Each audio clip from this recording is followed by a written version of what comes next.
নামটা অফিসে দোকান দেখা না, আমার তো হচ্ছে অফিসের ডকুমেন্ট।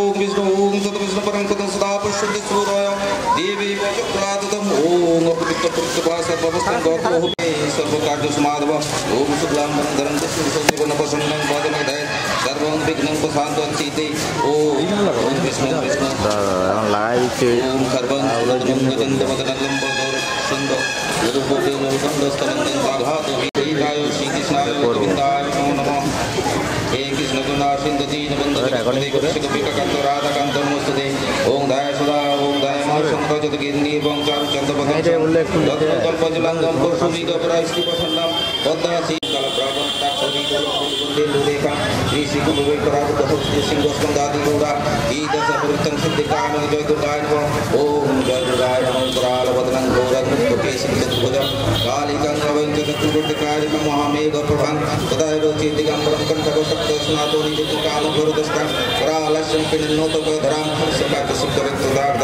विस्फुलितं महाकालं च भूमि श्रीं दक्षिणकालिकाय नमः ईश्वरं दक्षिणकालिकाय नमः दक्षिणकालिकाय नमः येषो दीपो दक्षिणकालिकाय नमः येषो धूपो दक्षिणकालिकाय नमः एतद्भर्षणितं दक्षिणकालिकाय नमः ओम सर्वमङ्गलमङ्गले शिवे सर्वार्थसाधिके शरण्यत्र्यम्बके गौरी नारायण नमोस्तुते ओम नमो नारायण नमो विष्णु नारायण नमः ओम शिवादि पंचतत्वग्रभ्य नमः विष्णु आदित्यादि नवग्रभ्य नमः ओम इंद्रादिगतिफलभ्य नमः ओम शादि दशवग्रभ्य नमः ओम यो तिष्ठे सुनिते यो सुनिते दुष्टता पूजा ज्ञान ओम रामकृष्ण देवाय नमः ओम रामकृष्ण देवाय नमः ओम रामकृष्ण देवाय नमः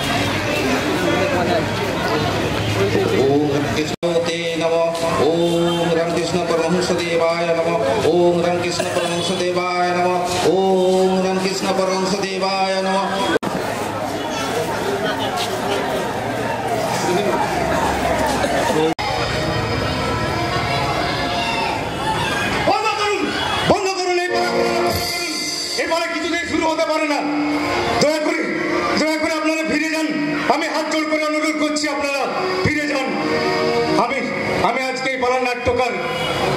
তাই বলছি এই সমস্ত অলৌকিক এই সমস্ত রূপকথার গল্প শুনে আপনারা সময় নষ্ট করবেন না।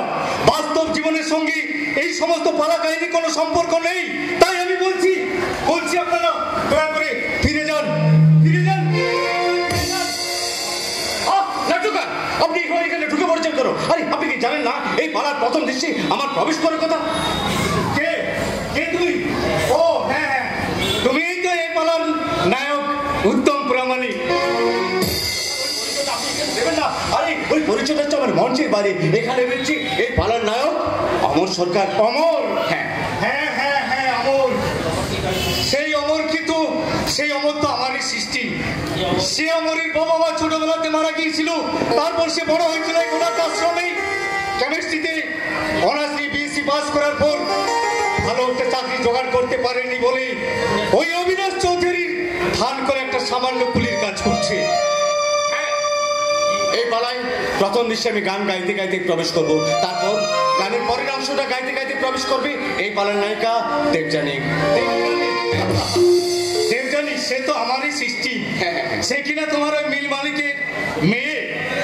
হ্যাঁ, আমরা দুজনেই গাইবো, নাচবো আর হাতে হাত রেখে ভালোবাসার কথা বলবো। ভালোবাসার গল্প? মালিকের মেয়ে হলো দেবযানী ভালোবাসে তাদের কারখানার সামান্য এক শ্রমিককে, অর্থাৎ তোমাকে। ভুল ভুল, তেলে আর চলে কখনো মিশতে পারে না। ওই মিল মালিকের মেয়ে হয়ে তাদের অধীনস্থ কর্মচারীকে সে কখনো ভালোবাসতে পারে। আপনি কি আবল তাবল কথা বলছেন? দেবযানী আর অমরের ভালোবাসার কথা তো আপনি নিজে লিখেছেন। ভুল লিখেছি, ভুল। কাগজের ফুলকে আমি সত্যি বলে বাজারে বেচতে চেয়েছি। গরিব বড় লোকের ভেদাভেদকে এই মাটিতে আমি মিথ্যের স্বর্গ রচনা করতে চেয়েছিলাম। তাই তো এই নাটকের মঞ্চে আমি আমার এই নাটকের অভিনয় বন্ধ করে প্রায়শ্চিত্ত করতে চাই। আপনি কিছুতেই পারবেন না নাট্যকার। হাজার হাজার মানুষ দেখুন আর টিকিট কেটে আমাদের অভিনয় দেখার জন্য এখানে বসে আছেন। আপনি দয়া করে পাগলাম বন্ধ করে আপনি এক কাজ করুন, দেবযানীকে এখানে আসতে দিন। দেবযানী আর এখানে আসবে না। অমর কি বলছে? সে এসেছিল আমার খাতার পাতায়, কিন্তু আজ জীবনের মঞ্চে কে আসবে জানো?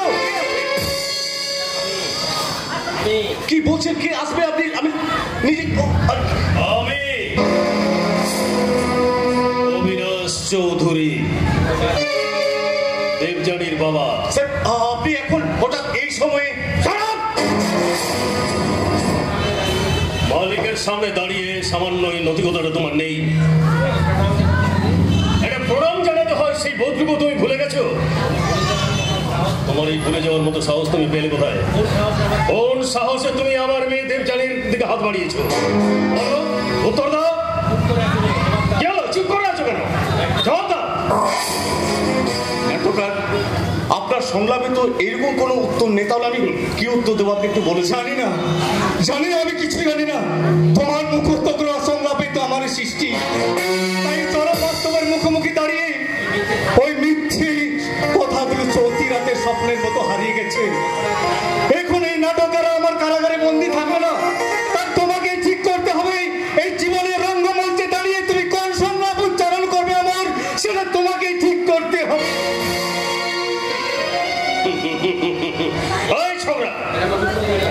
এখনো তুমি চুপ করে দাঁড়িয়ে আছো কেন? জবাব দাও।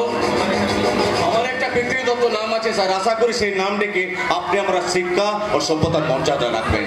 ও পিতৃদত্ত নাম? হ্যাঁ। যার বাপ মায়ের ঠিক নেই। বাপ মায়ের ঠিকানা না থাকলেও পৃথিবীতে কোনো মানুষ আসতে পারে না স্যার। তাই নাকি? তাহলে নিজের বাবার নামটা কি বলতে পারো? বলো দেখি শুনি। তুমি কার ছেলে? ঈশ্বরচন্দ্র বিদ্যাসাগর কিংবা রবীন্দ্রনাথের ছেলের নামটাকে আপনি বলতে পারবেন স্যার? পারবেন না, কারণ মানুষ তার বাবা মায়ের পরিচয় নিয়ে বড় হয় না, সে হয় তার শিক্ষার মনুষ্যত্বের মাপে। তোমার মাপটা আমার ভালো করে জানা আছে। তুমি একটা সামান্য কারখানার কুলি হয়ে তোমার থেকে আমার বাড়ির ওই কুকুরটা অনেক বেশি দাম। আপনি ভুল করছেন স্যার, আপনি ভুল করছেন।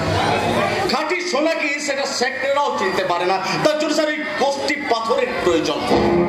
আর সেটা চিনেন না বলেই আপনাদের মতোই বড় লোকেরা দেশের ঠাকুরকে ফেলে দিয়ে বিদেশের কুকুরগুলোকে কোলে তুলে নেয়।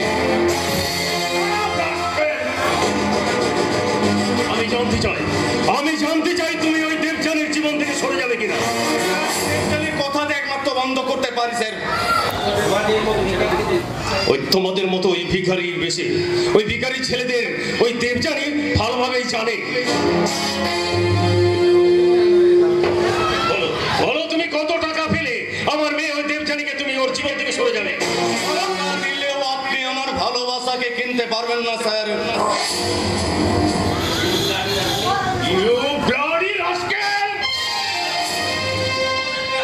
চেষ্টা করবেন না, তাহলে আপনারা হাতের দামের লাঠিটা কিন্তু আমি ভেঙে দিতে বাধ্য হব।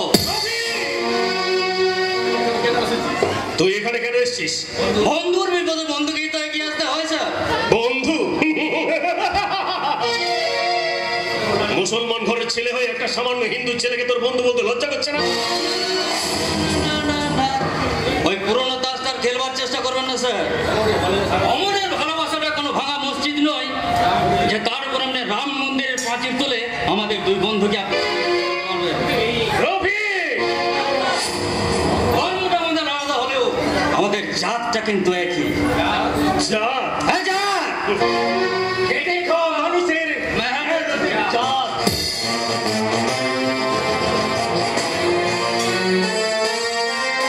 কথা মনে রেখো, ওই আমার জামাই হওয়ার স্বপ্নটা আমি ভুলতে না পারলেও আমি তোমাকে ওই দুদিনের মধ্যে আমি তোমাকে হাজত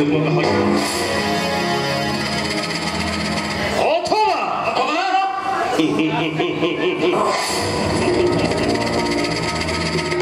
ওর ওই লাশটাকে আমি অন্ধকার ঘরে পৌঁছে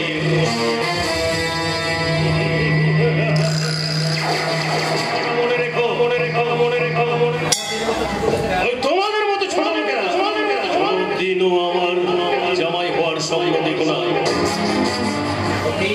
রফিক রফিক রফিক রফিক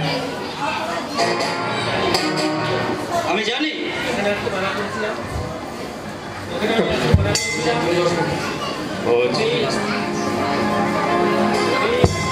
আপনি যা বলেছেন আমাকে সেটা শেষ কথা নাকি? ঠিক আছে, যান যান, সময় হলে আমিও বুঝিয়ে দেবো আপনাকে। এখানে চলে যান। ঠিক আছে, ওই কথাই রইবে। একজন ওই মুসলমানের ছেলেকে তুই বন্ধ করে না বারবার বলছিলাম এখানে আসিস না, তুই কেন আসিস বলতে পারিস? আসতেই হলো আমার কারণ একটু আগে আমাদের ওই রঘুয়া খুন হয়েছে। আরে আমি ঠিকই বলছি, ওই বিজপুরে জঙ্গলের লাশটা পাওয়া গেছে। কিন্তু রঘুয়াকে কে খুন করবে, কেন করবে সেটাই তো বুঝতে পারছি না। তবে কেমন যেন মনে হচ্ছে আমাদের এই শান্ত গৌরীপুরের আকাশে ধীরে ধীরে এক অজানা অশান্তির মেঘ জমে উঠছে। ভয়ঙ্কর ঝড় উঠবে। এই শিগগির চলো আমরা শিগগির ওই রঘুয়ার বাড়িতে যাই। না না না, তুই এক কাজ কর, তুই ওই রঘুয়ার বাড়িতে যা, আমি থানায় যাচ্ছি। কেমন করে হোক ওই রঘুয়ার খুনিকে আমাদেরকে আটকাতে হবে। কেউ জানার ঠোকার আমার কলম কেড়ে নিয়ে এক কোন জীবন নাটকের আসল জমি দিলে, যেখানে পায়ের নিচের পৃথিবীটা হারা মঞ্চ, প্রত্যেকটা মানুষ এক একটা জীবন্ত চরিত্র, নিয়তি যে নাটকের পরিচালক, দুর্ভাগ্য যেখানে বেসুরের বেহালা বাজায়, নির্মম সত্যের সম্ভাবে যে নাটক ঝলসে ওঠে, সেই নাটকের নাম অগ্নি সংখ্যের স্ত্রী।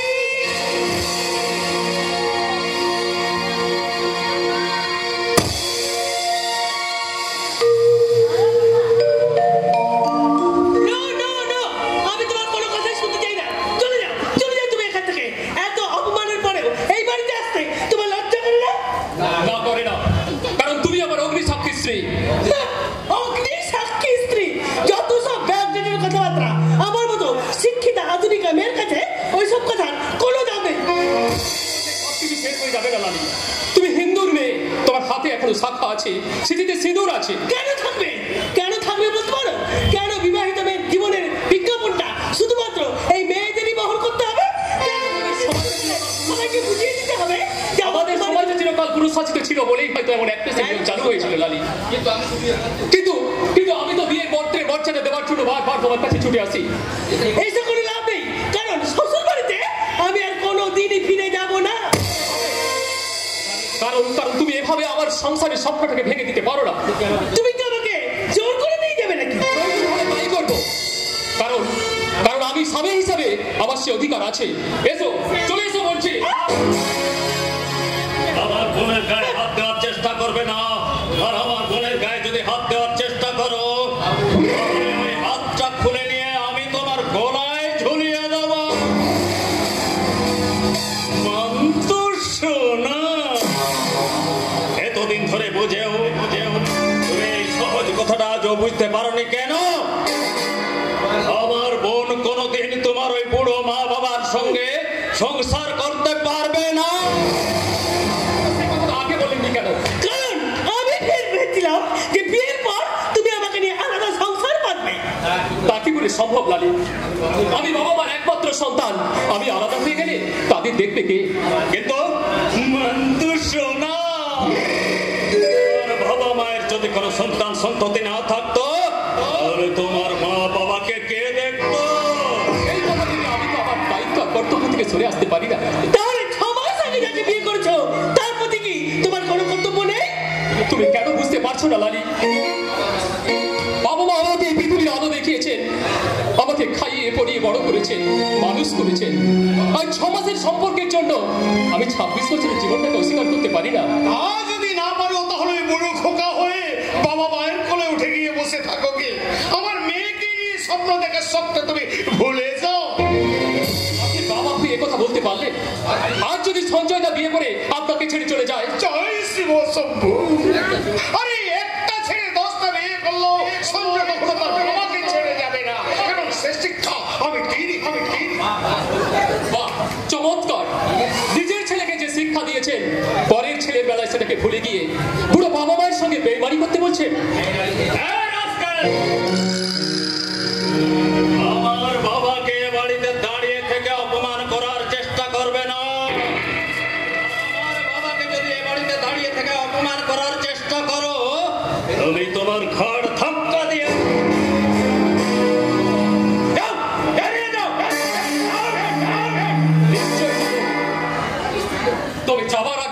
কথা বলে যাবো লালি।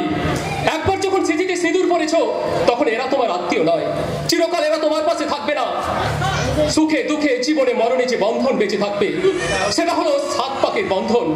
আর যেদিন তুমি সেটা বুঝতে পারবে সেদিন হয়তো অনেক দেরি হয়ে যাবে লালি, অনেক দেরি।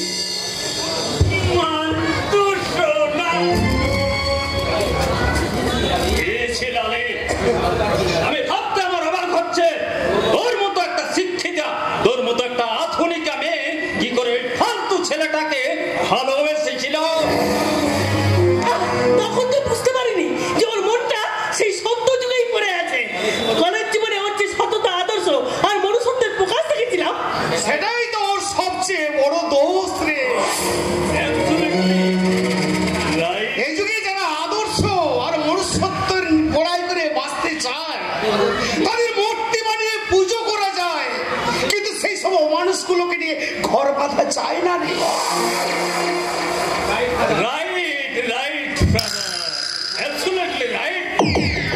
এই বাজার অর্থনীতির যুগে মূল্যবাদ আর মনুষ্যত্বর কোনো দাম নেই, বন্ধনের কোনো বন্ধুত্ব নেই। আর উন্নতি আর প্রগতির ময়দানে আমাদের সবাইকে এক একটা খড়া হয়ে ছুটতে হবে।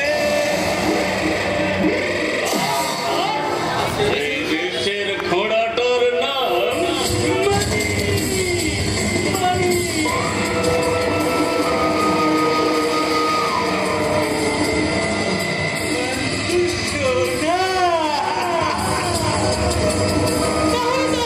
টাকার জন্য তুই একদিন তোর নিজের বোনকেও ভুলে যেতে পারিস।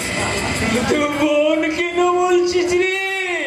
টাকার জন্য আমি ওই বাপটাকেও ভুলে যেতে পারি। একটু আগেই আমি জামাইকে বললাম তুই আমাকে ছেড়ে যাবি না। ওটা তো একটা কথার কথা ফাদার, নইলে তোমরা আমরা তিনজনেই জানি টাকার জন্য আমরা তিনজনের পিঠে পারি বাবা।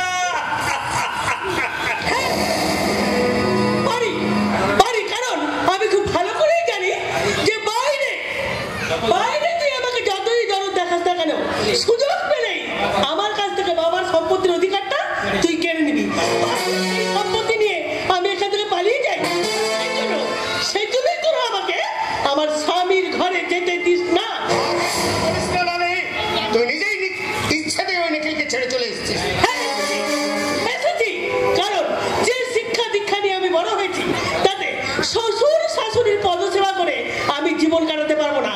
আমার জীবনেরও সব আল্লাহ শাখা সিঁদুর সবকিছুই হলো টাকা। বাবা তাই স্বামীকে ছেড়ে চলে এলেও তোমাদের আমি ছাড়তে পারবো না। সম্পত্তির ভাগটা বুঝে নেওয়ার জন্য গলার কাটা হয়ে ফুটে থাকবো।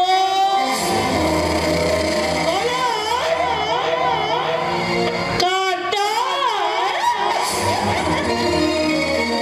হ্যাঁ জানি আমার বাবা এই বাড়ির মাটিতে একটা কাটা গাছ পুঁতে দিয়ে গেছে।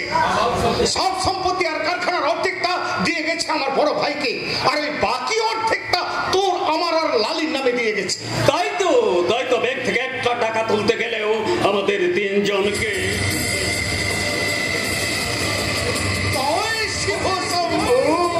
আরে তাতে তো ভালোই হয়েছে রে বেটা, আমাদের ভাগের টাকা জমছে ওই ব্যাংকে। আর তোর জেঠা মশাইয়ের ছেলে সন্দীপের টাকায় আমরা সবাই স্ফূর্তি করছি। যা বলেছ বাবা। ওই জেঠিমা মারা যাবার পর সন্দীপ তো তোমাকে বাবার মতো শ্রদ্ধা ভক্তি করে বাবা। আরে সেই জন্যই তো মদ আর বাইজির নেশায় মাতিয়ে রাখতে পেরেছি রে। তাহলে আবার ওই মান্তু সোনার বিয়ে দিতে কেন চাইছো বাবা? আরে নিজে কাউকে পছন্দ করে ঘরে নিয়ে আসবে সেই রাস্তাটা আমি বন্ধ করে দিচ্ছি। কেউ জানা হচ্ছে না মেয়ে সে কখন কানে কি মন্ত্র দেবে কে বলতে পারে। তাহলে ওই অবিনাশ চৌধুরীর মেয়ে দেবজানি বাড়িতে এলে ও যে দাদার কানে মন্তর দেবে না, সেটা তুমি কি করে জানলে বাবা? আরে দেবজানি এক কারখানার এক শ্রমিককে সে ভালোবাসে, আরে সেই জন্যই তো ওর বাবা এই বাড়িতে জোর করে ওকে বিয়ে দিতে চাইছে। এই দেবজানি কোনোদিন সন্দেহকে মেনে নিতে পারবে না। আর তাই মাদার বাইজির নেশায় ওই সন্দীপ কোনোদিন বাড়িতে ঢুকবে না। যদি ঢুকে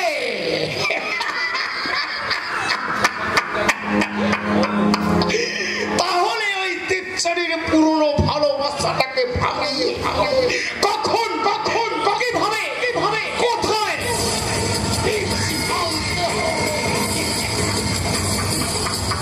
তার এই পরম পূজনীয় কাকা বাবু সেটা ভালো করেই জানে।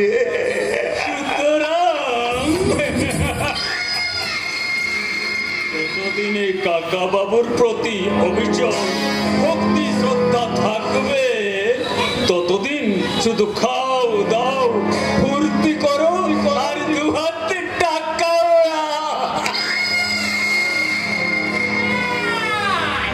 উড়বো না, অত সহজে টাকা উড়বো না।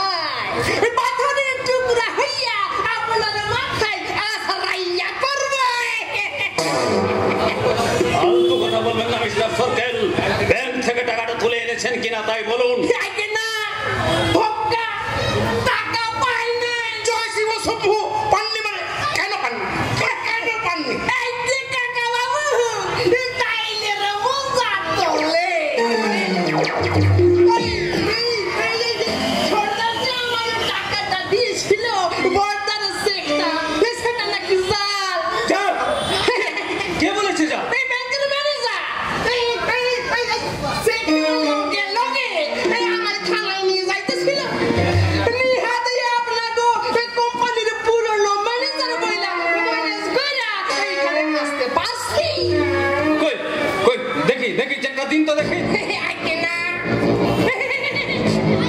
এই চেকটা লইয়া আমার এখন থানায় যাইতে হইব। আরে বাবা থানায় যাবেন কেন? তাইলে রে মজা তোলে। এই দলের চেকটা কে জাল করছে, কেন করছে, সেটা ওই থানায় গিয়ে পুলিশের কোথায় ম্যানেজার বাবু, আমি বলছি ওই চেকটা সঞ্জয়ের হাতে ফেরত দিন। আগে না, আপনার বোধ হয় মনে নাই যে আমি আপনার বাবার কর্মচারী হইয়া এখানে আইছি। তাই এই লেগে আমি আপনারও সিনিয়র এই জ্যাঠা বাবুর বলা মানে বড়দা ছাড়া আমি কেন। তাহলে আমি আপনাকে বলবো আপনি কাকা বাবুর আদেশ মাথা পেতে নিন। কিন্তু বড়দা কোনো কিন্তু না। বাবা মারা যাওয়ার সময় আমার হাত দুটো ধরে বলেছিলেন, সন্দীপ এ বাড়িতে তোর কাকা বাবুর যেন কোনোদিন কোনো অসুবিধে না হয়, তোর ভাই বোন এরা যেন কোনোদিন বুঝতে না পারে যে তুই তাদের যেহেতু তো দাদা। সেই থেকে এই কাকা বাবু আমার কাছে আর লালিয়া সঞ্জয় হলো আমার বুকের দুই দিকে দুটো পাঁজু। শোনা এইবার ওই চালাকি ছেড়ে চেকটা ফেরত দিন তো দেখি। আগে না বড়দা, এই চেকের তলে আপনার সইটা যে যায়। সাপ এই দেখেন ওই আপনার সইটা জাল করছে। কি করবো? এবারে কেউ এভাবে এরকম গাজর চুরি করতে পারে না। এটা আমার সই। অসম্ভব, অসম্ভব। এই আপনার হাতের লেখা আমি চিনতে ভুল করব নাই। তবু মুখের কথা নিশ্চয়ই বিশ্বাস করবেন। আর তাতেও যদি আপনার বিশ্বাস না হয়, আমি এখানে আরো একটা সই করে দিচ্ছি। এই নিন। আর হ্যাঁ, টাকাটা তুলে কিন্তু সঞ্জয়ের হাতে দিয়ে দেবেন। আপনি কইলে নিশ্চয় দেব। তবে বড়দা, এই আগের সইটা যে ভেজাল ছিল সেইটা কিন্তু প্রমাণ হইয়া গেল। কি বলতে দিলেন কি আপনি? ভেজাল ছিল বইলাই আপনি ওই নিজে হাতে সই কইরা কোনো এক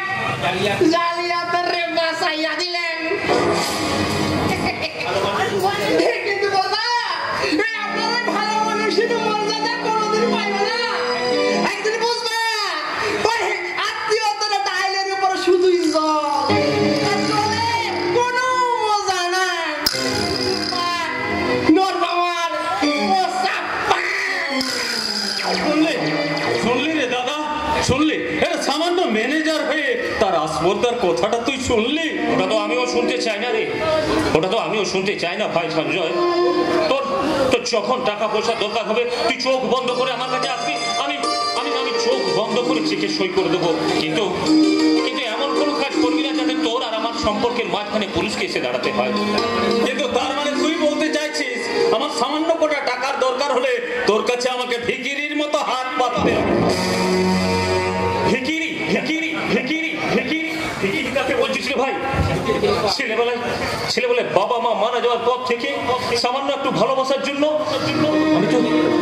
আমি তো হাত পেতে ভিখিরির মতো তোদের কাছেই দাঁড়িয়ে আছি। জয় শিব শম্ভু, এ তুই কি বলছিস সন্দীপ? আমরা কি তোকে ভালোবাসি না? অতি বড় শত্রু সে কথা বলবে না কাকা। ভালোবাসো বলে তো আমার বিষয় আশয় সম্পত্তি ধন সম্পদ সমস্ত কিছু তোমার হাতে তুলে দিয়ে আমি নিশ্চিন্ত নিশ্চিন্ত নিশ্চিন্ত নিশ্চিন্ত। তবু সামান্য কোটা টাকার জন্য আমার এ বাড়িতে জাল হয় কেন? বলতে পারবে কাকা? সঞ্জয় ভুল করে গেছে বাবা। বাবা সঞ্জয় ভুল করেছে, তুই বড় ভাই হিসেবে ওকে তুই ক্ষমা করে দে বাবা। না না না কাকা, সঞ্জয় কোনো ভুল করেনি, সঞ্জয় কোনো অপরাধ করেনি। সঞ্জয় আমাকে বড় কষ্ট দিয়েছে। বুকের এই ভালোবাসার পাঁজরটাতে একটা ব্যথা চিট ধরিয়ে দিয়েছে। ভালোবাসার দাবি নিয়ে ওই সামান্য কোটা টাকা কেন আমার কাছে চাইতে পারলো না? শুধু শুধু এই একটা প্রশ্নই আমার মনটাকে কুড়ে কুড়ে খাচ্ছে। আই এম সরি দাদা, আমি এমন ভুল আর কোনোদিন করবো না। আমার ভুল হয়ে গেছে দাদা, এমন ভুল আমি আর কোনোদিন করবো না। তুই আমাকে ক্ষমা করে দে। না না না না ভাই, এভাবে কথা দিস না।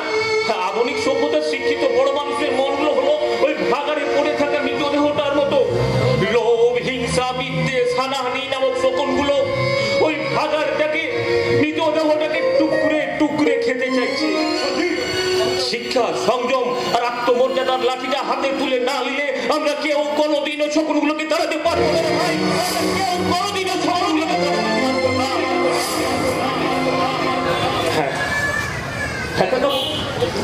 ওই শকুনগুলোর হাত থেকে বাঁচবার জন্যই তো আমি সংসার নামক ভাগার থেকে পালিয়ে বেড়াই। গান বাজনা আর চরল নেশাতে আমি সব সময় নিজেকে ভাসিয়ে রাখি। কাকাবাবু কাকাবাবু কাকাবাবু, তোমরা আমার বিষয় আশয় সম্পত্তি সব কিছু নিয়ে নাও, কিন্তু এভাবে আমার ভালোবাসার দেউলিয়াটাকে তুমি দেউলিয়া করে দিও না কাকা। কাকাবাবু, বাবার শূন্য সিংহাসনে আমি তোমাকে বসিয়ে তোমার পায়ের তলায় বসে আমি যেন বলতে পারি, পিতা স্বর্গ পিতা ধর্ম পিতা হি পরমন্তপ পিতরে প্রীতিমা বললে বৃহত্তে সর্বদেবতা বৃহত্তে সর্বদেবতা।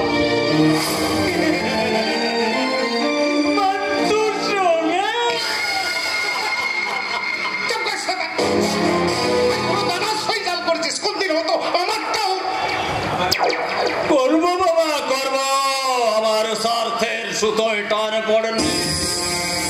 আমি তোমার সর্বনাশ করতেও ভয় পাবো না বাবা।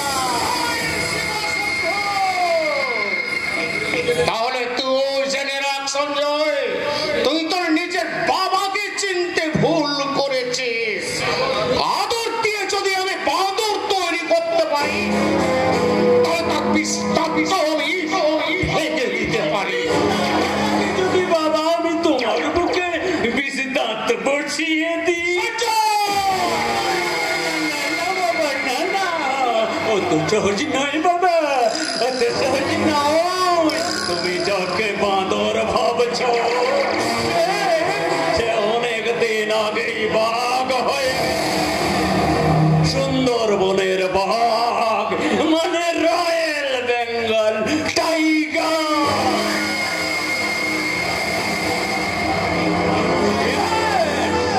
Yes, my dear father, আমি তোমার ভাইপোর মতো ওই পিতা ধর্ম পিতা স্বর্গ পিতা হি পরম বুঝতে পারবো না বাবা। আমার কাছে টাকা ধর্ম টাকা मंतपो टाका है प्रतिमा पुण्य प्रियंत सर्वदेवता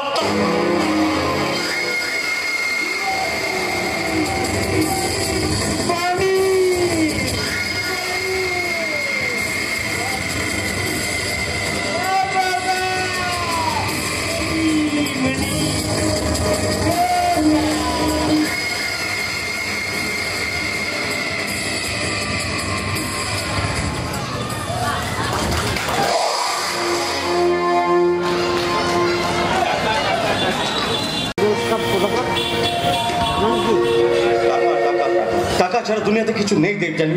তাহলে আমার মতো সামান্য ছেলের জন্য তোমার বাবা দাদার বিরুদ্ধে তুমি দাঁড়াতে পারবে তো দেবযানী? জানি না আজ আমার সত্যি বড় ভয় করছে, আমার ভীষণ ভয় করছে।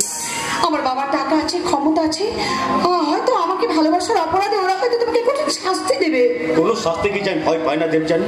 তোমার ভালোবাসা আমার পাশে থাকলে আমি সারা জীবন সমস্ত পৃথিবীর সঙ্গে লড়াই করলে শক্তি আমাকে পাবো দেবযানী, পাবো। আমি বোধহয় আর তোমার পাশে থাকতে পারবো না অমর, কারণ আমার বাবা একটা বিরাট বড়লোকের ছেলের সঙ্গে আমার বিয়ে ঠিক করেছে। ঠিকই বলছি। তোমার ইচ্ছের বিরুদ্ধে তোমার বাবা তোমাকে নিয়ে দিতে পারেন না। ইচ্ছে না থাকলেও তাদের সবার কথা ভেবে আমার কাছে মত দিতে বাধ্য হয়েছে। কি বলছো তুমি? ঠিকই বলছি। গোটা সমাজের বিরুদ্ধে দাঁড়িয়ে ঘনিষ্ঠ আত্মীয় স্বজনদের অভিশাপ করে নিয়ে আমরা বোধহয় কোনোদিন সুখী হতে পারবো না। না দেবযানী, না, আমি যে তোমাকে ছাড়া ভাবতে পারবো না। তুমি কোথাও চলে যেও না দেবযানী। তুমি চলে গেলে আমি আর বাঁচতে পারবো না দেবযানী। আমার এতে কিচ্ছু করার নেই। প্লিজ অমর, তুমি আমাকে ভুলে যাও, চলে যাও দেবযানী। এটা হতে পারে না দেবযানী। কিন্তু অমর, যারা আমাকে ছোট থেকে মানুষ করেছে, আমাকে বড় করেছে, তাদের কথাটাও তো আমার ভাবা উচিত। তারা নিজের স্বার্থের জন্য, সুখের জন্য আমি তাদের স্বপ্নটাকে কিছুতেই ভেঙে দিতে পারবো না।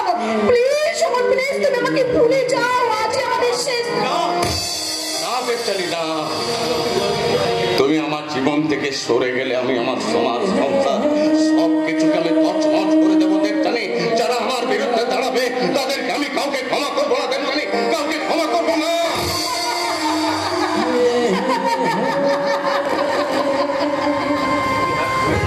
তুমি হাসবো না? সামান্য একটা মিথ্যে কথা বললাম, অমনি বাবা এবার পাগল হয়ে গেলে। প্লিজ দেবযানী, এভাবে তুমি কোনোদিনও আমাকে ভয় দেখাবে না দেবযানী। আমি সমস্ত আঘাত সহ্য করতে পারবো, কিন্তু তোমাকে হারাবার আঘাত আমার মাথা থেকে আগুন চলে উঠবে দেবযানী। তোমাকে হারাবার কথা আমি ভাবতে পারি না। শুধু তোমার জন্য, শুধু বাবা দাদার বিরুদ্ধে কেন, গোটা সমাজের কাছে আমি নিজের জীবনটাকে বিলিয়ে দিতে পারবো। দেবযানী, তুমি আমাকে ভালোবাসো। কিছু কিছু কথা বলা যায় না, বলি করে বলা হয় না। বুঝেছো মশাই? কিছু কিছু কথা বলা যায় না, বলি বলা হয় না।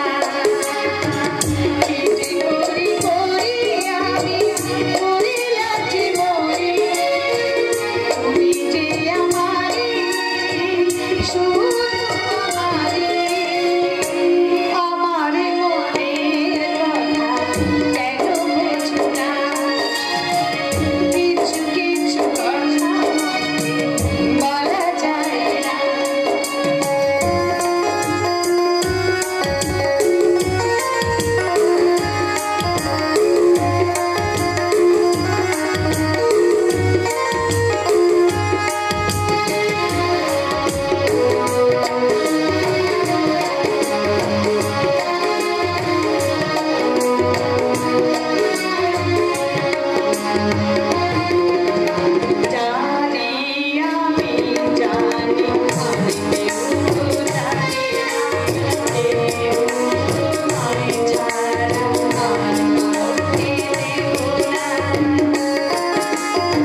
ওর সঙ্গে ঘর করার ক্ষমতা তোর কি আছে? কি যোগ্যতা আছে ওর? আছে স্যার, বুক ভরা ভালোবাসা আছে, স্বপ্ন দিকে ওর একটা ভবিষ্যৎ আছে, আর আছে সততা আর বিচ্ছেদার এক উজ্জ্বল অহংকার। ওই অহংকার দিয়ে তুমি আমার মেয়েকে সুখী রাখতে পারবে না বাবা। পৃথিবীতে কেউ কখনো কাউকে সুখী করতে পারে না বাবা। সুখটা থাকে মানুষের মনের মধ্যে। কেউ হয়তো সোনার পালঙ্কে শুয়ে সুখী হয় না, কেউ আবার পরম আনন্দে ছেঁড়া কাঁথায় শুয়ে সুখী হয়। তুমি এই বাড়ি ছেড়ে দিয়ে ওই ভাঙা বাড়িতে তুমি থাকতে পারবে?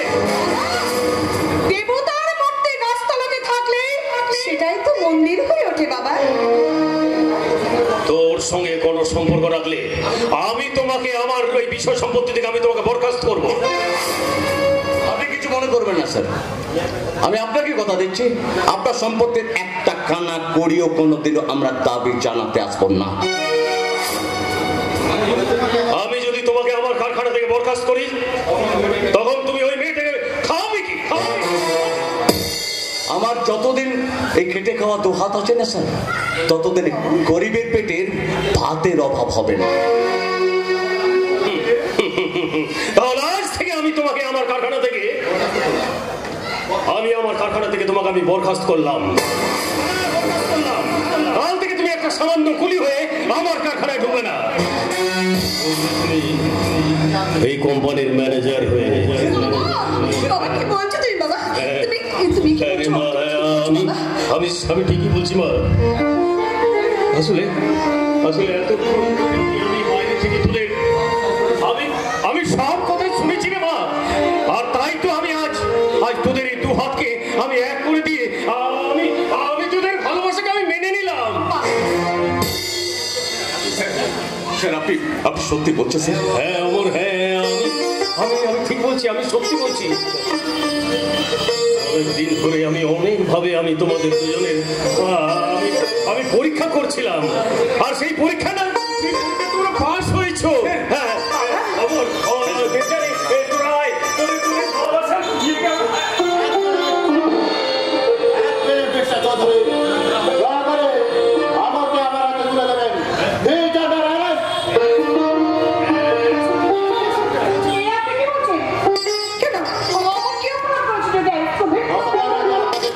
ইউনিয়ন লিডার রঘুয়াকেও খুন করেছে।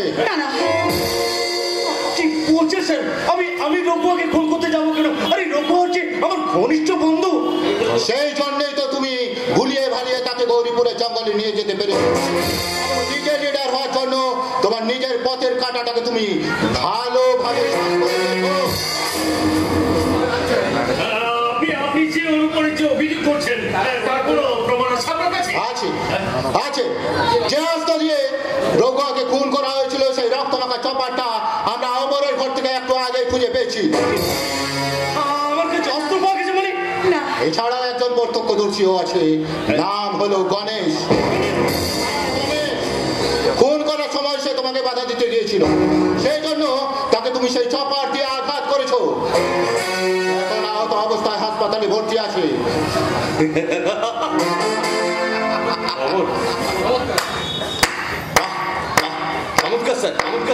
চমৎকার, বেশ সুন্দর একটা হিন্দি সিনেমার গল্প সাজিয়েছেন দেখছে।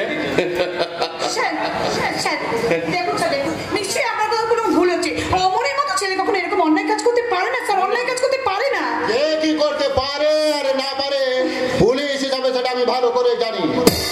অপরাধ করেছে তার জন্য ফাঁসি অথবা যাবজ্জীবন কারাদণ্ডে পৌঁছে পড়তে হবে।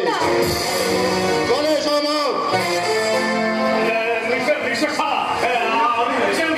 আমি অমর হয়ে জামিন দাঁড়াচ্ছি না সেটা এ অপরাধের জন্য ওর কোনোদিন জামিন হতে পারে না। I am sorry sir. চলে এসো অমর। স্বেচ্ছায় তুমি আত্মসমর্পণ করো।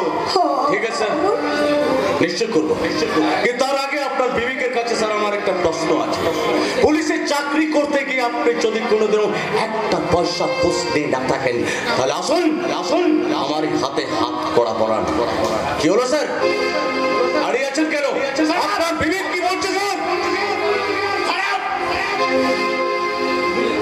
খুনের মুখে আবার বিবেকের নাম। চল আজ লোকাপে সামনে গিয়ে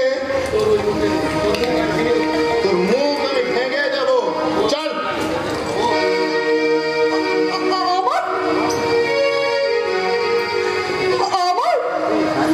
যাবার বেলা কেন যে কে বলি মনে পড়ে গো, অসময়ে নীলাকাশে কতদিন কত মেঘ ধরে গো, শপথের মালাতেও মাঝে মাঝে কাটা জেগে রয়ে তো, দেখাই শেষ দেখা নয় তো, খাবার হবে তো দেখা, দেখাই শেষ দেখা নয়।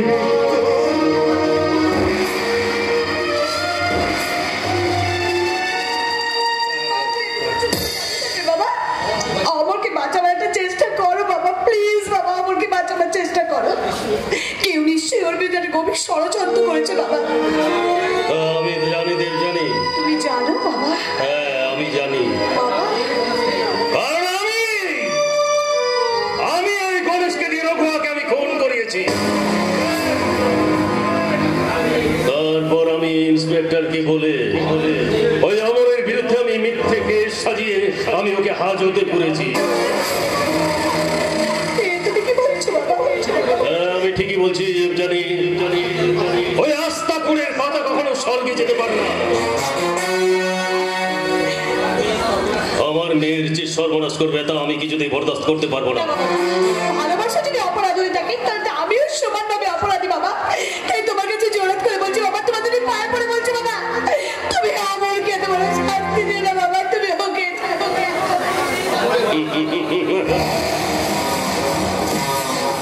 আরে অমরের মাঝে অমরটা তো এখন তোমার হাতে দেবযানী। হ্যাঁ তোমার হাতে, কারণ এখন সবকিছুর তুমি সব দিক থেকে অমরকে বাঁচাতে পারবে। আর তুমি যদি সঙ্গীতকে বিয়ে করো তাহলে আমি ওই পুলিশকে বলে অমরকে আমি খালাস করে দেবো। তোমার শাস্তি তুমি দিও না বাবা, অমরকে আমি বলতে পারবো না বাবা, আমি কিছুতেই বলতে পারবো না বাবা, পারবো না। তাহলে ওকে মরতে দাও। দুটোর মধ্যে তুমি যে কোনো একটাকে বেছে নাও, হয় অমরের ভালোবাসাকে নইলে ওই সন্দীপকে বিয়ে করো। বলো বাবা বলো, তুমি আমার সঙ্গে তুমি সত্যি সত্যি অমরকে তুমি মুক্ত করে দেবে? আমার সঙ্গে তুমি কোনো রকম ছলনা করবে না বাবা, তুমি বলো। হরি হরি হরি হরি হরি,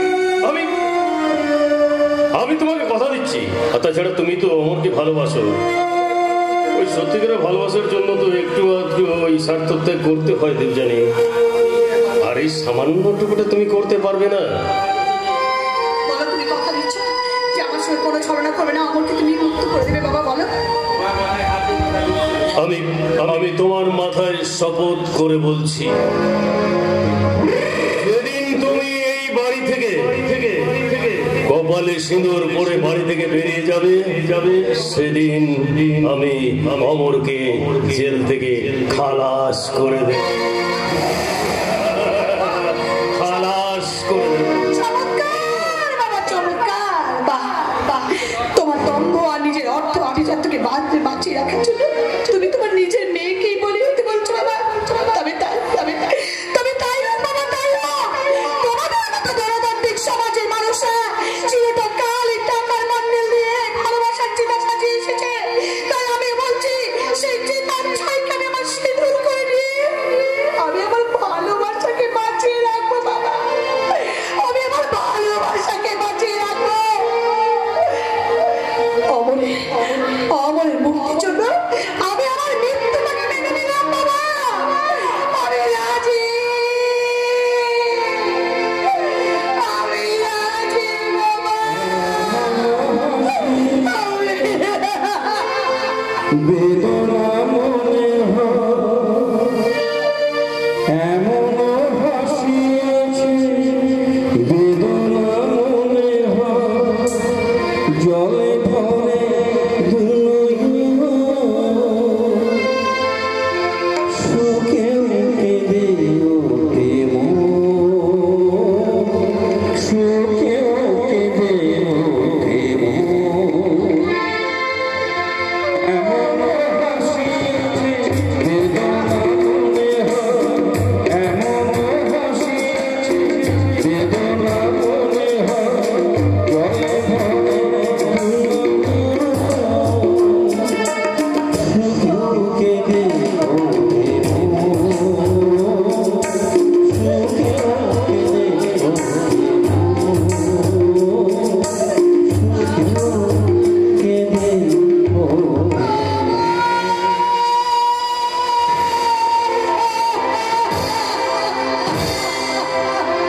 জানি যে অমরকে ভালোবাসি, তাই তাই ভালোবাসার মানুষটা সর্বনাশে কিছুতেই মেনে নিতে পারেনি। তাই তো অমরের মঙ্গলের জন্য ওই দেবযানী অমরকে ছেড়ে শ্বশুর বাড়ির পাতে পা বাড়ালো।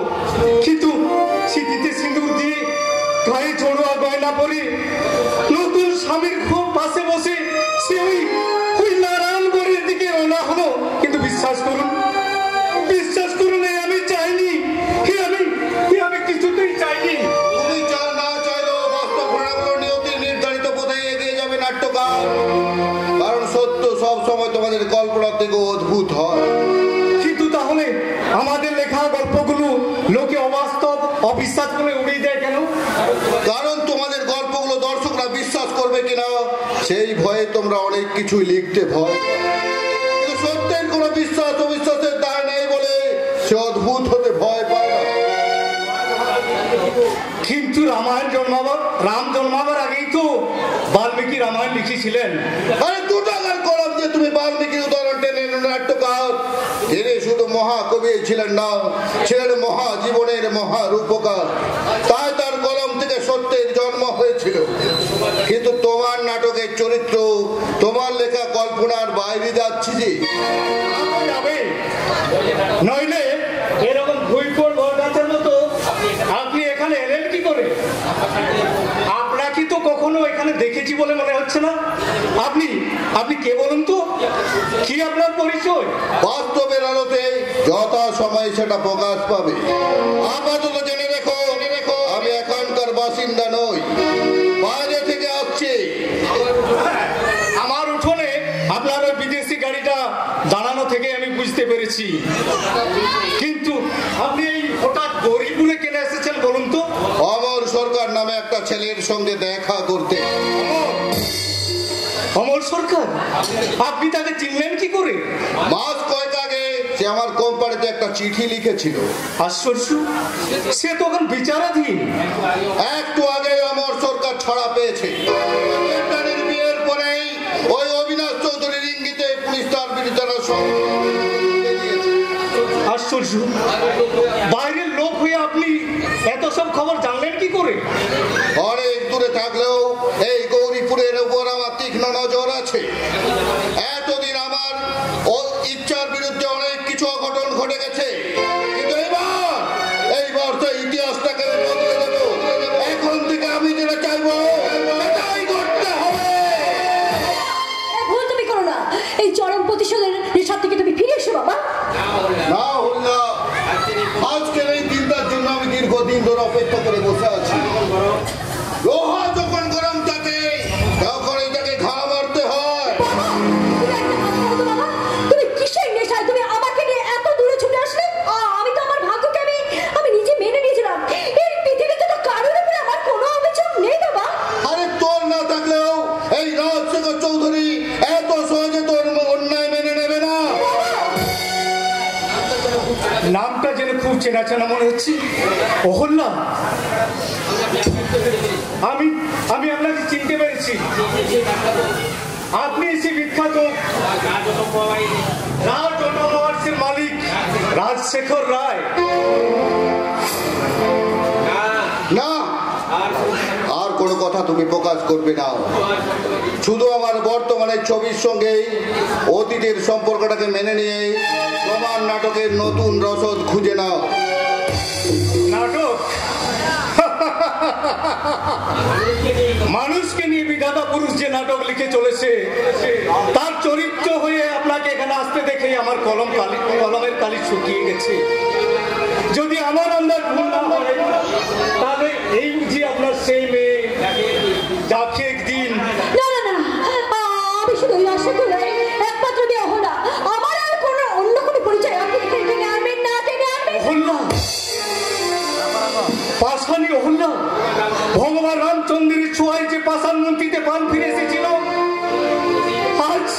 আজ কোনোদিন কি তোমার ওই রঘুপতির পায়ের ছাপ পড়বে না অহল্যা? যদি রঘুপতি যে নগদ টাকা হাতে না পেরে কাউকে উদ্ধার করতে পারে না, তাই তো আমি ঘুরে আমার নিজের পরিচয় আমি পেতে চাই না। তবে তাই হোক হে নটরাজ, তোমার নাচের ছন্দে সৃষ্টি হয়েছিল এই বিশ্বের প্রথম নাটক। আজ সেই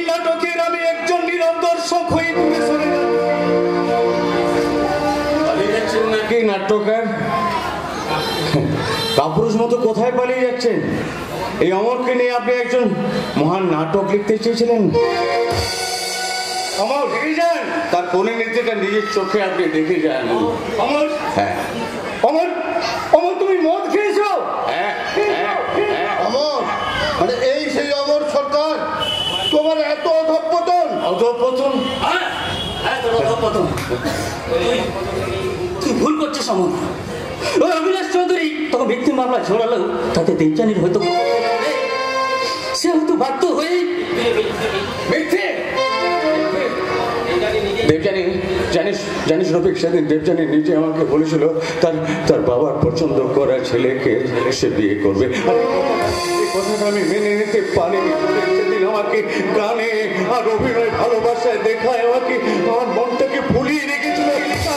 তার বাবা অভিলাষ চৌধুরী আসার পর তার সঙ্গে ষড়যন্ত্র করে আমাকে জেলে পাঠিয়ে দিল।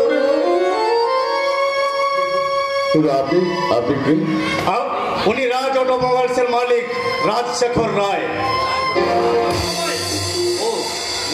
বুঝেছি। আচ্ছা অমর, আমার তো মনে পড়ে সে অনেকদিন আগে ওনার কোম্পানিতে তুই একটা চিঠি লিখেছিলি। সে আমার তো মরে গেছে রে। সে আমার কেমিস্ট্রি নিয়ে অনার্স পড়েছিল। কলেজে ল্যাবরেটরিতে প্রতিদিন নিত্য নতুন আবিষ্কারের নেশায় মশগুল হয়েছিল। সে আমার মরে গেছে রে ভাই। ওর কোনো অস্তিত্বই নেই, জানিস? আছে, মনে করে দেখো। তুমি একটা এমন কেমিক্যাল আবিষ্কার করেছিলে যেটা পেট্রোলের সঙ্গে মাত্র 2-1 ফোঁটা মিশিয়ে দিলেই যে কোনো গাড়ি কিন্তু দ্বিগুণ রাস্তা যেতে পারে। কিন্তু গ্রামের একটা সামান্য ছেলে বলে সেদিনের আবিষ্কারকে সবাই হেসে উড়িয়ে দিয়েছিল। হ্যাঁ, আপনি ঠিকই বলেছেন। সেদিন টাকার জোর ছিল না বলে অমর নিজেও সেটার পেটেন্ট নিয়ে কোনো ব্যবসা করার কথা ভাবতেন। কিন্তু বিশ্বাস করুন, সেদিন ওর মনের সব কথা জানিয়ে আপনার কোম্পানিতে একটা চিঠি লিখেছিল। হ্যাঁ, আর সেই চিঠি পাওয়ার পরে বাবা ব্যবসাটাকে নিয়ে অনেক গবেষণা করেছে। তাই তো সেই ব্যবসা নিয়ে আজ প্রস্তাব নিয়ে বাবা ওনার কাছে এসেছে। হ্যাঁ অমর, আমার পয়সায় তোমার পেটেন্ট নিয়ে তুমি আমার কারখানায় সেই কেমিক্যাল তৈরি করবে, আর আমার কোম্পানি সেটা বিক্রির ব্যবস্থাও করে দেবে। আপনি আর আমরা অতিরিক্ত পার্টনারশিপ থাকবো। তাই তো আপনার এই আবিষ্কার দেখবি আপনাকে একদিন কোটিপতি করে তুলবে। দরকার নেই আমার, আজ আমার আর কোনো প্রলোভনের দরকার নেই। আমার কোনো প্রলোভনে আজ আমার জীবনটাকে আপনারা ফিরে আনতে পারবেন না। পারবে, আমার পারবে। শত ব্যর্থতা, শত বাধা অতিক্রম করে, শত দুঃখ পার করে তবেই তো জীবন পূর্ণ হয় ভাই। এই জীবনের যুদ্ধে তুমি জয়ী হবে ভাই, তুমি জয়ী হবে। আমাদের এই ধনতান্ত্রিক সমাজের সবচেয়ে বড় শত্রু হলো অভাব, দারিদ্র। আর এই দারিদ্র এবং দানবটাই ওর কাছ থেকে দেখতে কিছু নিয়ে নিয়েছে। আমার অনুরোধ, ওই দানবটাকে তুই খতম কর আমার। আজকে এই ব্যাংকের অঙ্কটাই হলো মানুষের জীবনের একমাত্র পরিচয়। আর আমি চাই আপনি সেই পরিচয় নিজে তৈরি করুন বাবু। না না না, আমি গেছি, আমি ভুলে গেছি। তোমাকে পারতেই হবে। যে পুরুষ অত্যাচারের প্রতিশোধ নেয় না সে তো নপুংসক। তার জন্য কেউ এতটুকু চোখের জল ফেলে না।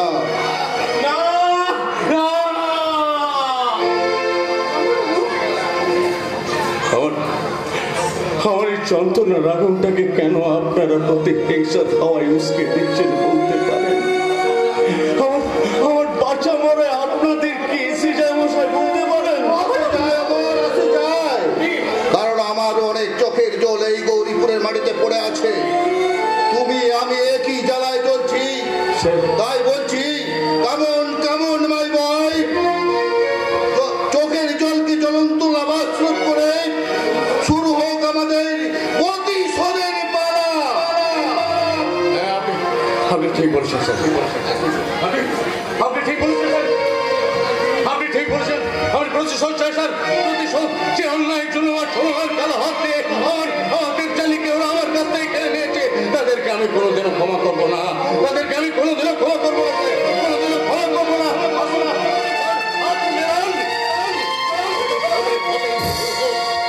আমার প্রেমের পূজা পূজা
গ্রীষ্মের দারুণ দহনে মরুভূমির মতো জ্বলছে, সেখানে এক পশলা বৃষ্টির মতো এই গানের ঝর্ণাটাকে নামিয়ে আনলো কি?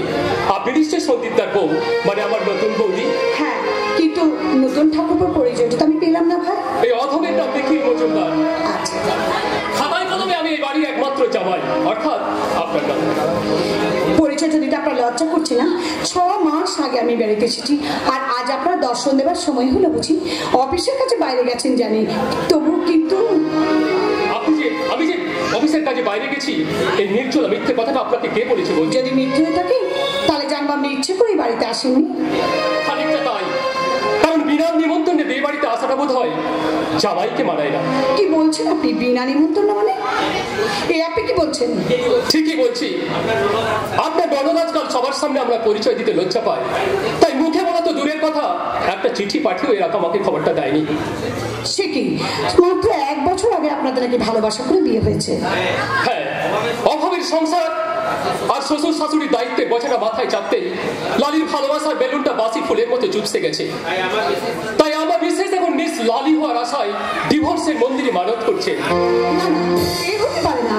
অগ্নি সাক্ষী রেখে মেয়েদের স্মৃতিতে একবার যখন যে সিঁদুর ওঠে, হাজার কোনো ডিভোর্সের ডিটারজেন্টে তাকে ঘষে ফেলা যায় না। তাই হাজার চেষ্টা করলেও ঠাকুর যে কিছুতেই আপনার সঙ্গে ডিভোর্স করতে পারবে না, কিছুতেই না।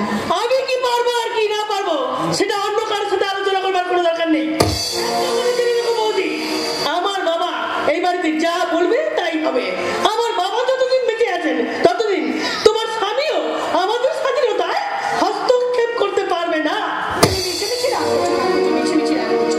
এবারের বউ হিসেবে আমার তো সবকিছু দেখা দরকার। তোমাদের মধ্যে যদি কোনো ভুল বোঝাবুঝি হয়ে থাকে, বড় বৌদি হিসেবে সেটাকে তো মিটিয়ে দেওয়া আমার কর্তব্য। সেটাই তো আমার মিটিয়ে দেওয়ার কর্তব্য বলে মনে করি ঠাকুরজি। তুমি কি মনে করো না বড়, সেটা ছড়তে হয়েছে এখনই বলবে।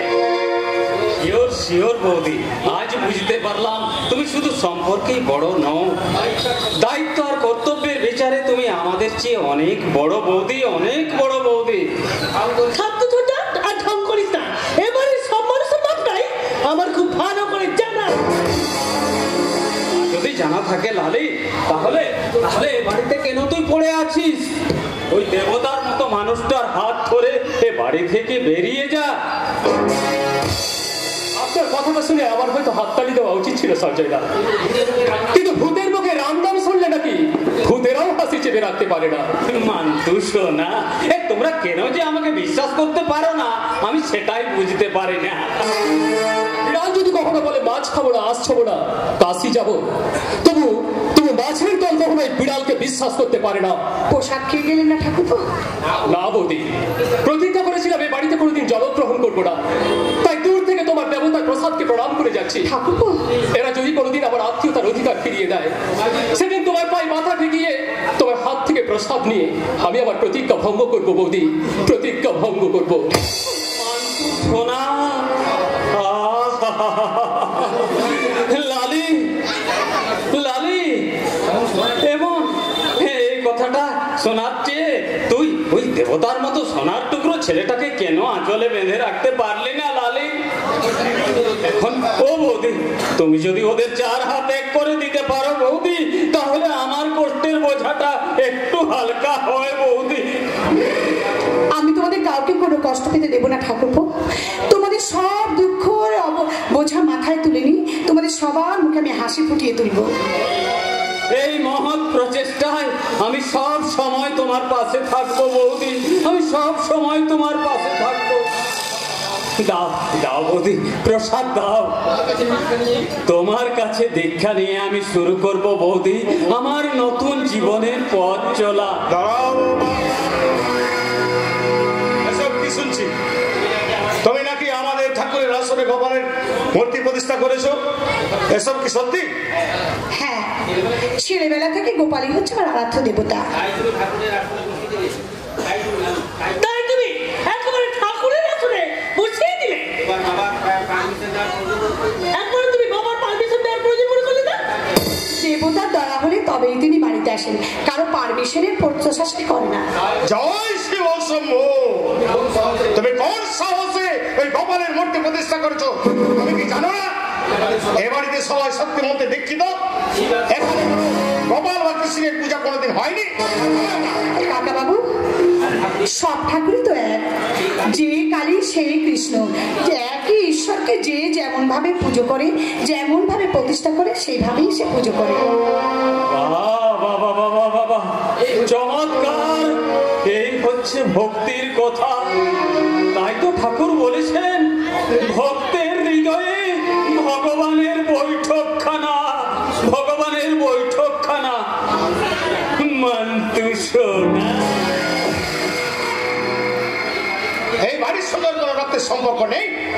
পরের ঘর থেকে এসে এই বংশের নিয়ম কখনো পাল্টাতে পারবে না। কাকা বাবু, অগ্নির সাক্ষী রেখে গত্যান্তরিত হয়ে যেদিন আমি বাড়িতে এসেছি, সেদিন এই বাড়ির সব অংশীদারের ভাগিদার হয়ে গেছি আমি। জয় শিব শম্ভু, আমাকে অধিকার দেখিও না বৌমা, মনে রাখো আমি এই বাড়ির কর্তা।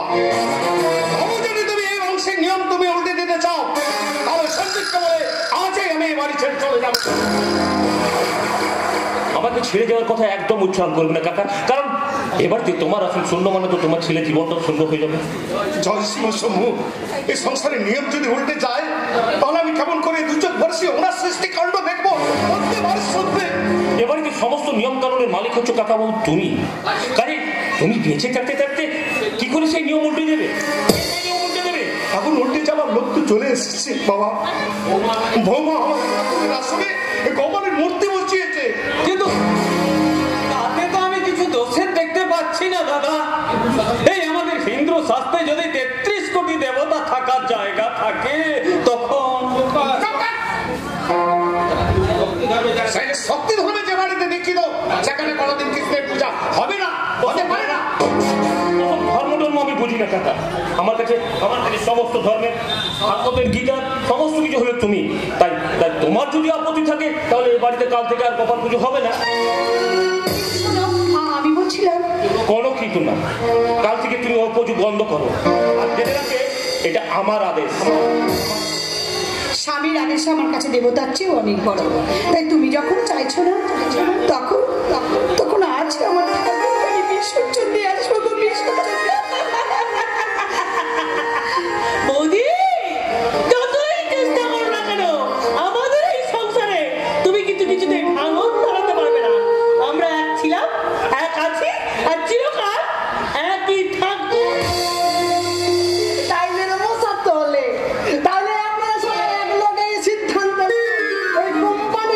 সম্বন্ধে, সেই জন্য ভর সন্ধ্যেবেলায় আমি এই হিসাবে এখানে ছুটে এসেছি। কোম্পানির ব্যাপারে কথা বলার জন্য আপনাকে বাড়িতে আসতে হলো কেন? অফিসের কথা তো আপনি অফিসেই বলতে পারতেন। আরে কমু ভাই, আরে কমু, আপনি তো অফিসে যান নাই। আরে ছোটারে তো দিন রাত আমি পেশাল পারি, ছোটা তো কোনো কথা কানে এলন না। আরে টাকা তোলা কাজে কথা বন্ধ করে আসল কাজের কথাটা বলুন। তাইলে রে বোঝা তোলে। আরে টাকা তুলতে তুলতে যে ব্যাংকের জমা টাকা তোলালে দেয় কাইলে কর্মচারীদের বেতন দেওয়ার টাকা নাই, একেবারে ফক্কা। কি বলছেন কি আপনি? ঠিকই কইতাছি, সেই জন্যই তো আমি হিসাবের খাতা লইয়া এখানে আসছি। এই সত্য আমি চাই না, দেখেন দেখেন দেখেন।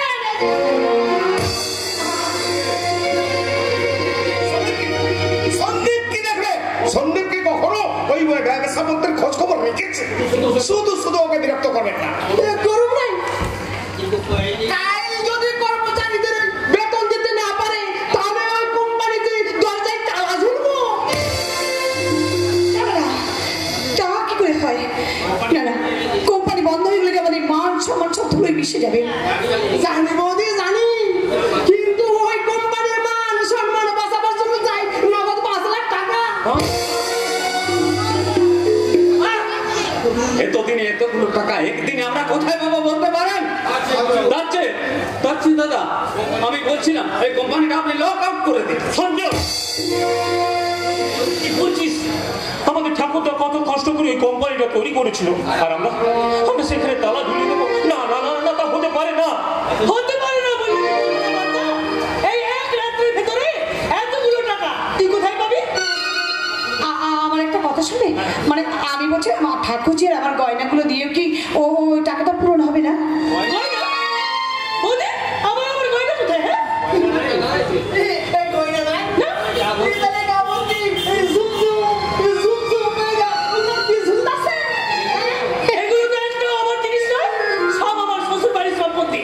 তাই নিখিলের সাথে সম্পর্ক না থাকলেও ওদের জিনিসে আইনত আমি হাত দিতে পারবো না।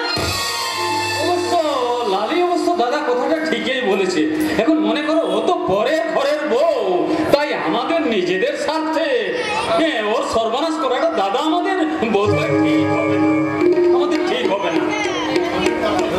তা হয়তো ঠিক, আমি বলছিলাম আচ্ছা আচ্ছা আচ্ছা কাকাবাবু, দাদু যে তোমার নামে ওই 10 লাখ টাকার ফিক্সড ডিপোজিট করে দিয়ে গেছেন, সেখান থেকে যদি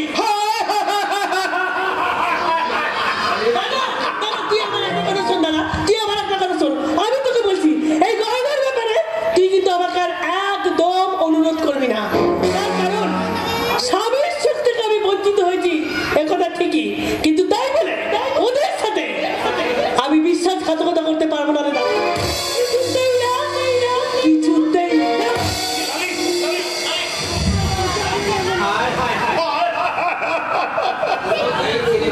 সন্দীপ, সন্দীপ তুই ভাইয়ের ছেলে হয়ে তুই আমাকে এইভাবে সব পথে টানিয়ে দিবি বাবা? বুড়ো বয়সে আমি যদি পথে নেমে যাই